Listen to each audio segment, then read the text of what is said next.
OMG! Ang dami talagang pasabog, guys. Grabe, abangers talaga tayong lahat. Pero manatiling kalmado. Ay, nako.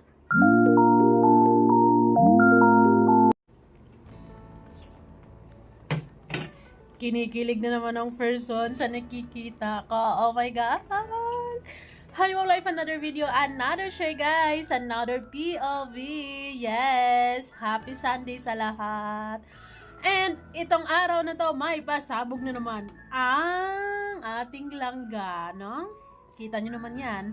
Actually, itong picture na to na naka-nails extension, kagabi pa yan, talagang hati yung comments ng ibang tao kasi may nag-post nga yan. Isa atang admin sa isang particular group, FB fan page doon. So maraming mga nag-a-assume na si Rachel yan. Tapos may nag-forward sa akin na nagtatanong din para i-confirm kung si Rachel ba talaga yan. Pero kagabi hindi ko ma-confirm kung si Rachel talaga yan. Kasi ang nasa utak ko kahapon, si Rachel ay nasa OJT. So how come? I don't know. Baka natapos ng maaga at tuloy na sa pag nails extension, ganon. Dinaan na naman tayo sa nails extension. Feeling ko talaga guys, bago yung araw na mismong birthday ni Rachel, ay bawat linggo ay may photoshoot. Ay, ganon kabongga, no? Why not, diba? Sa dami naman kasing sumusuporta sa kanya at mga sponsors, talagang pwede. Talagang maraming gustong makita na i-makeover siya. Maraming gustong makita na kung anong itsura niya sa ganung damit. Anyways, speaking of damit, itong nasa right side ko na picture, ito yung picture ni na thumbnail ni Ate Ana Hanley, na sabi niya, ito daw yung damit niya sa 18 Candles dress daw yan. I am not really sure if this is ito talaga yung totoong damit. Yan talaga, or yan yung peg. Pwede, alam nyo guys, pag ito yung itsura ng damit niya, ang classy tingnan. So chic and ang ganda lang. Simple, sobrang elegant niyan tingnan. Bagay na bagay. 18 Candles. Yes. Ay, kabongga naman talaga. Kaya madaming na-excite sa araw na to actually. Kasi isa sa mga inabangan ko talaga is yung grand entrance ni Rachel. At saka yung papalit-palit ng damit niya sa araw na yun talaga. Talagang isa yun sa mga aabangan natin. Kasi feeling ko mukhang laging magpapalit-palit to ng damit no? Ang bongga nga naman kasi.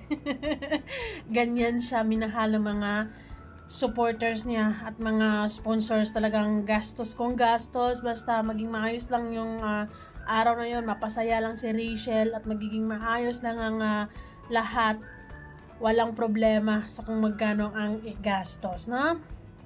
So today ay meron daw pictorial lang dalawa. Actually meron ako nakitang picture kaya na-confirm ko na si Rachel itong kamay na yan. First time ko kasi nakita si Rachel sa ganyang nails extension, kasi mostly si Rachel ay ang ganda na naturally yung kuko niya. Kasi ang ganda ng shape ng nails niya in persona. Pero yan, kakaiba. Di ko alam kung trusa pa rin yung sponsor nitong may nails extension, ano. Feeling ko, sabi, may narinig ako na ibang group of sponsors na naman siguro. So siguro iba yung theme din naman nila, no?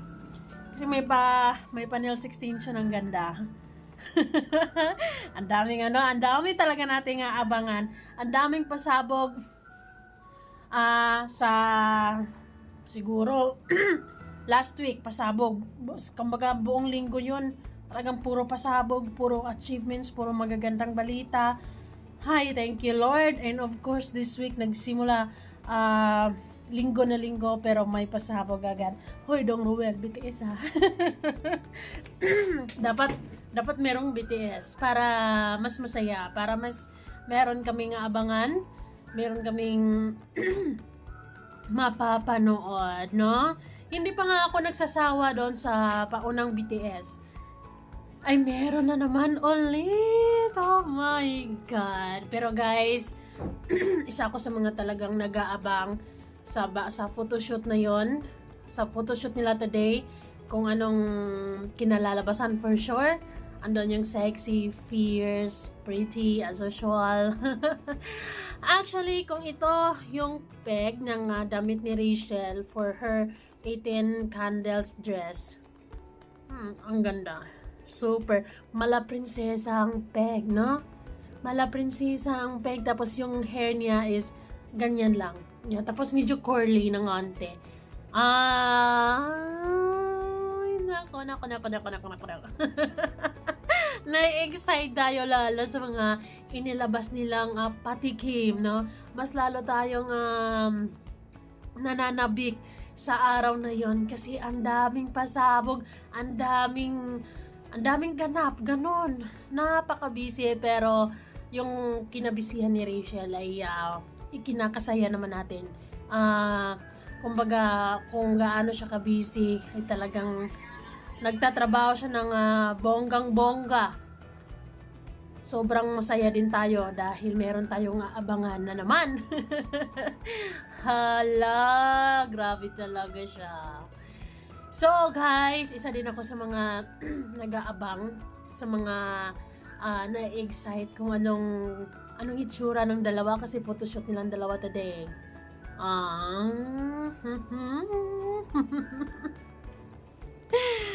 Ay, ako lang ba ang na-excite kapag nakita ko si Rachel na meron namang bagong, ayun, always naman talaga siyang pretty. So, ayun, maraming salamat sa mga sponsors na talagang you guys ay pinaghandaan nyo talaga, pinag-ipunan para meron din kaming mapanood, para kay Rachel, para maging memorable, para magiging maganda at maayos yung araw na yon, para sa pinakaantay nating birthday.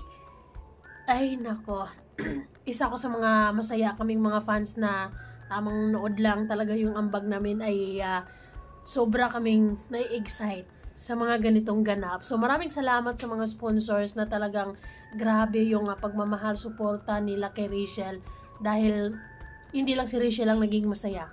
Hindi lang si Rachel ang nagbi-benefit. Pati tayong mga fans na nanonood ay na-excite tayo. Naging masaya yung buong araw natin, o naging good mood, naging good vibes yung pakiramdam natin kasi yung tipong mamaya meron namang premiere, meron tayong mga ganong effect na aabangan sa kanya. So yan, ako sobrang gustong-gusto ko yung peg ng damit na to, or baka talagang ito yung damit na to, whatever it is. Masaya ako for her, and meron tayong aabangan. Every Sunday may pasabog, guys. Grabe. Walang sponsors na magpapatalo. Talagang bumubuga ng suporta, bumubuga ng pagmamahal, bumubuga ng photoshoot left and right. So, ayan guys, thank you so much. Abang na lang tayo sa kung anong mga kaganapan nila for today's video. Kasi for sure, ay meron tayong makikitang maganda. And, i-update ko din kayo kung meron. Diba? And then, waiting din tayo sa BTS.